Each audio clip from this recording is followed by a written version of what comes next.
Assalamu alaikum rahmatullah. MD Saiful Islam Tushar in front of you.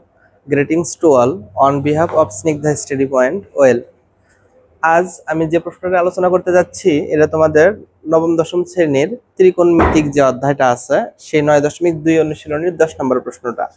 আর এরকম short প্রশ্নগুলো আমাদের করতে হবে কারণ আমরা 2025 সালে যারা নবম দশম শ্রেণীতে উঠছি আমরা সবাই জানি যে আমাদের সংক্ষিপ্ত প্রশ্ন থাকবে 15টা, তার ভিতর 10টা প্রশ্নের উত্তর করতে হবে। এজন্য এই সমস্ত সংক্ষিপ্ত প্রশ্নগুলো আমাদের করতে হবে। তো দেখো তো এখানে কি বলছে যে 1 minus cos square 60 degree divided 1 plus cos square 60 degree plus sec square 60 ডিগ্রির মান নির্ণয় করো।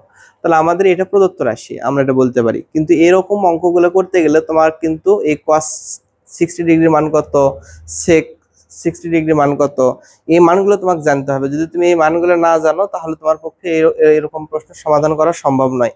তো আমাদের কি করতে হবে, অবশ্যই এই জিনিসটা আমাদের চর্চা করতে হবে। আর আমি পূর্বের ভিডিওতে এই মানগুলো কিভাবে খুব সহজ টেকনিকে মুখস্থ ছাড়া বের করা যায় আমি শিখিয়ে দিচ্ছিলাম। আচ্ছা, তাহলে দেখো তো একটু এই প্রশ্নটার আমরা সমাধানটা একটু টানি। এখানে বলছে 1 মাইনাস, আমরা জানি কজ স্কয়ার 60 ডিগ্রি, এই কজ স্কয়ার 60 ডিগ্রির মান কিন্তু কজ 60 ডিগ্রির মান কত, হাফ, কিন্তু এখানে স্কয়ার আছে, আমরা কি করব, স্কয়ার দিয়ে নেব। 1 প্লাস, ঠিক কজ 60 ডিগ্রি মান হাফ, স্কয়ার আছে দেখে আমরা স্কয়ার দিয়ে নিলাম। আর সেক স্কয়ার 60 ডিগ্রি, আমরা সেক 60 ডিগ্রি মান কত জানি 2, এর উপর স্কয়ার আছে দেখে আমরা স্কয়ারটা দিয়ে দিলাম। আচ্ছা, তাহলে দেখো আশা করি সবাই উপরের লাইনটা বুঝতে পারছো। এই তো ব্র্যাকেটের কাজটা আমরা করে নেই। 1 এর উপর স্কয়ার থাকলে অবশ্যই 1 হবে, 2 এর উপর স্কয়ার থাকলে 2 দুগুণ কত হবে 4। ঠিক এখানে নিচে ওইভাবে করব, 1 প্লাস, দেখো 1 এর উপর স্কয়ার থাকলে 1, 2 এর উপর স্কয়ার থাকলে কত হবে 4। আচ্ছা, প্লাস 2 এর উপর স্কয়ার থাকলে 4। আমরা এখন একটু যোগ বিয়োগ করে নেব। এই দেখো লসাগুটা যে আমরা করে নেই 4, তাহলে 4 কে 4, এখানে ভালোভাবে করবা।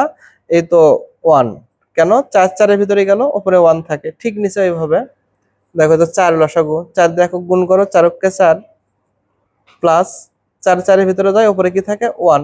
তাহলে আমরা হিসাবটা করে নেই।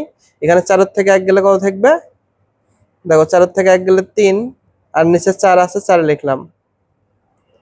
আচ্ছা, 4 লিখলাম, 4 এর যোগ করলে কত হবে 5, নিচে 4 আছে লিখলাম। আর এখানে আর সাথে যে 4টা ছিল এই 4টা আমাদের সাথে নিয়ে যেতে হবে।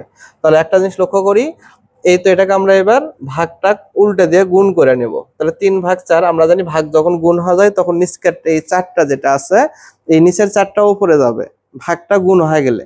দেখো একটু, তাহলে নিচেরটা উপরে যাবে আর উপরেরটা কই আসবে নিচে, আর অপর দিকে আমাদের এই যোগ 4 এটা থেকেই যাবে। লক্ষ্য করে দেখো, এই তো গুণের কাজ, 4 4 কাটা, তাহলে এখানে আমাদের থাকে কি 3 ভাগ 5 যোগ কত 4, আমাদের লসাগুটা কিন্তু 5। তাহলে দেখো 5 5 এর ভিতরে যায়, উপরে থাকে কি 3 যোগ এই 5 দিয়ে 4 গুণ করবা, 4 5 কত হবে 20। তাহলে এই 20 দিয়ে 3 যদি আমরা যোগ করি তাহলে হবে কত 23 ভাগ কত 5। এই প্রশ্নের যে আমাদের মান নির্ণয় করতে বলছে সেই মানটা মূলত আমাদের কত 23 ভাগ 5 অথবা 23/5। আশা করি যারা ভিডিওটা যারা শুরু থেকে দেখছো তারা বুঝতে পারছো। আর অবশ্যই এভাবে বাসায় করার সবাই চেষ্টা করবা। আজ এ পর্যন্ত, সবাই ভালো থাকো, আল্লাহ হাফেজ।